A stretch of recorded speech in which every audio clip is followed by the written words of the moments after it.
Dreams grow where energy flows.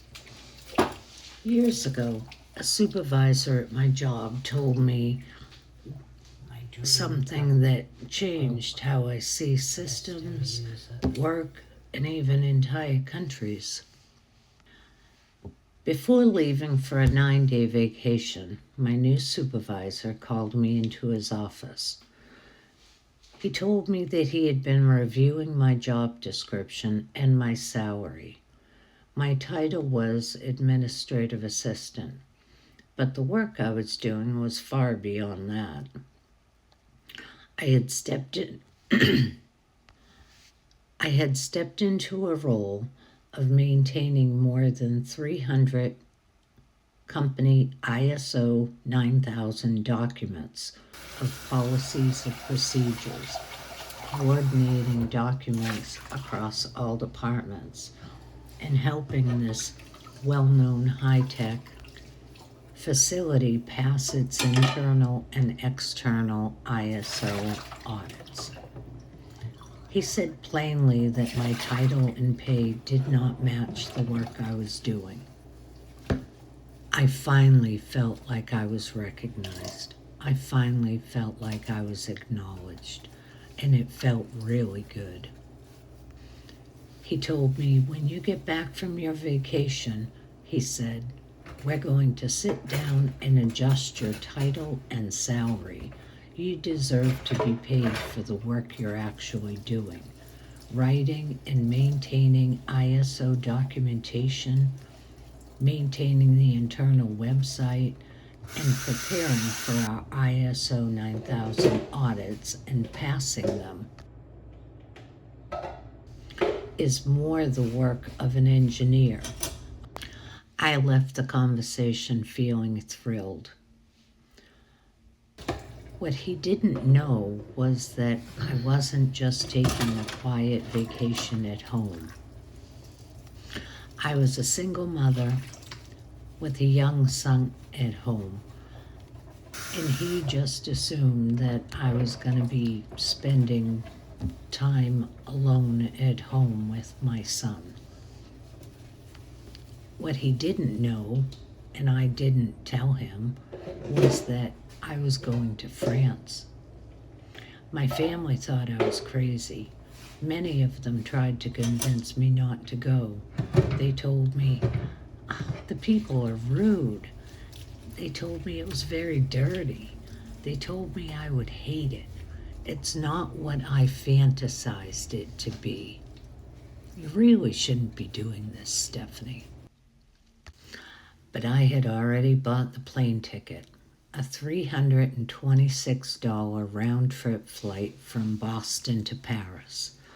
I found a hostel in the Bastille section for $32.10 for 3 nights, with breakfast included.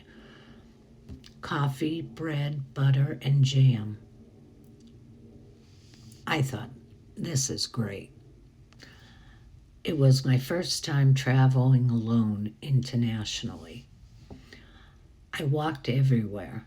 I saw museums, I wandered neighborhoods, and one night I even ended up dancing along the banks of the Seine with 2 other travelers who I was staying with at the hostel.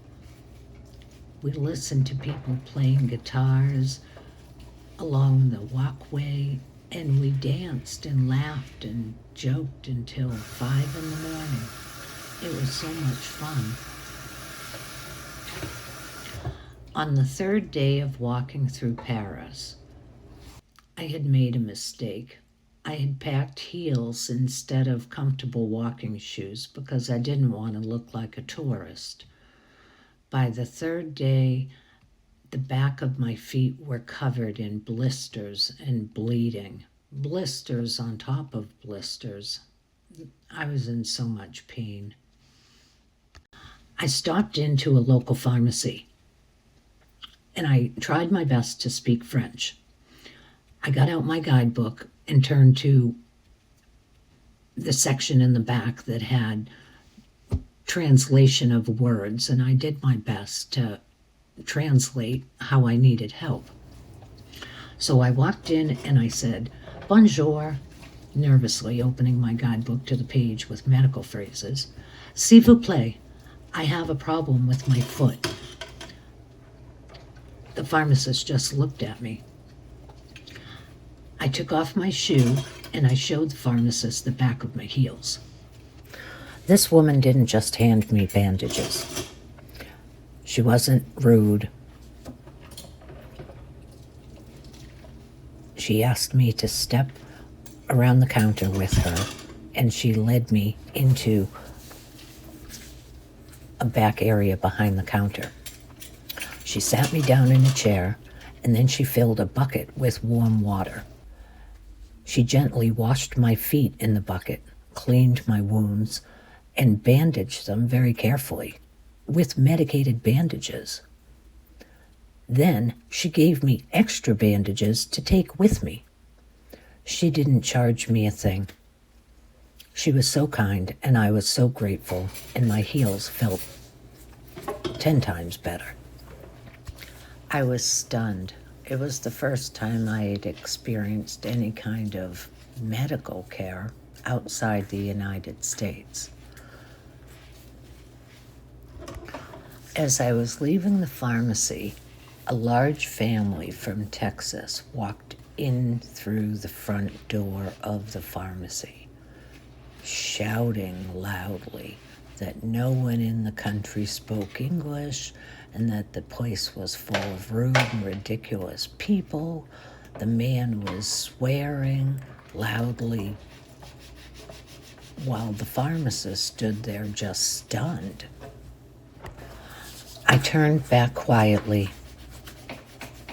and told her that I was sorry for this experience in her day, and I hoped that she wouldn't think that all Americans behave that way.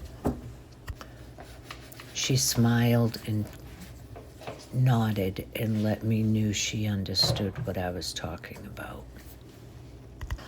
During that trip, I learned many things. I learned that I could travel alone successfully. I learned that people in other countries sometimes measure you differently. No one asked me what my job was. No one asked me about my degree. No one asked me how much money I made. It seemed to me all they cared about was something entirely different. It seemed to be how I behaved and how I treated people was more important than my successes, degrees, job title, or my bank account, the way it did back in the United States. The trip opened my eyes to a different rhythm of life. People shopped for fresh food every few days instead of stocking giant refrigerators for 2 weeks. They bought bread from local bakeries, cheese from farmers, vegetables from neighborhood markets. They took time to sit, eat, talk, enjoy life. Life there didn't feel like a non-stop race. After 9 days, I returned home and went back to work. After a few hours into my first day back, my supervisor came over to my desk. He just stood there with his hands on his hips looking at me. And I said, "Hi, Ken. How's it going?" He looked at me for a minute longer and then said, "I heard you went to Paris." I didn't really know what to say. I didn't feel like I owed him an explanation of what I did on my time off with my own money.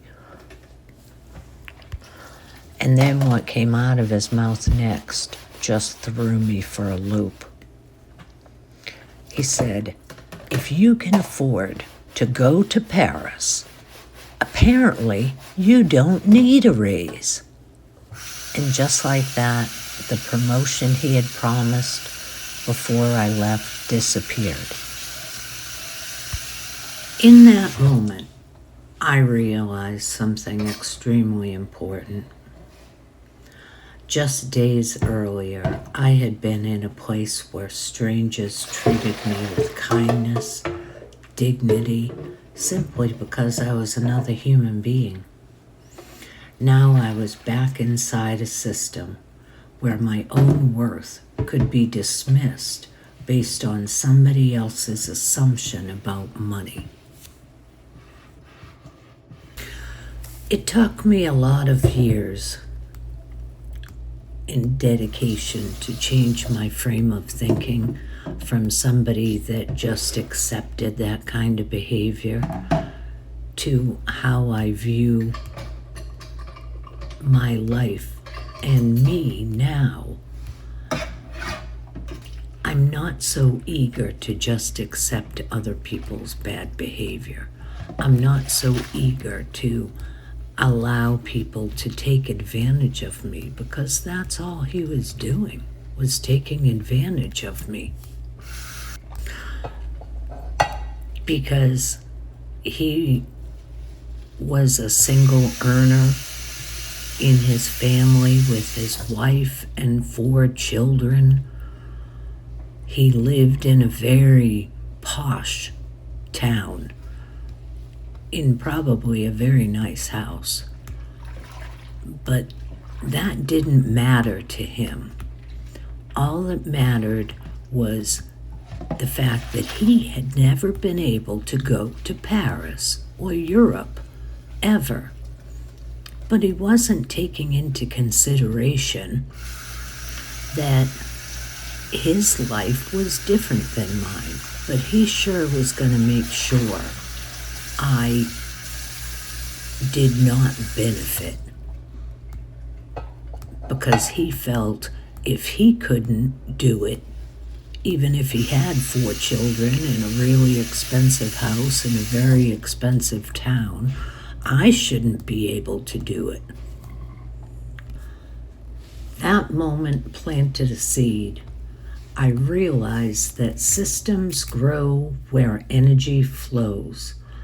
And if I kept feeding a system that measured me only by my paycheck, it would keep me small. But if I moved my energy into places that valued humanity, kindness, connection, those systems would grow instead. That trip didn't change my life overnight, but it changed how I looked at the world. And once you see the truth of how you could live, you can never quite forget it.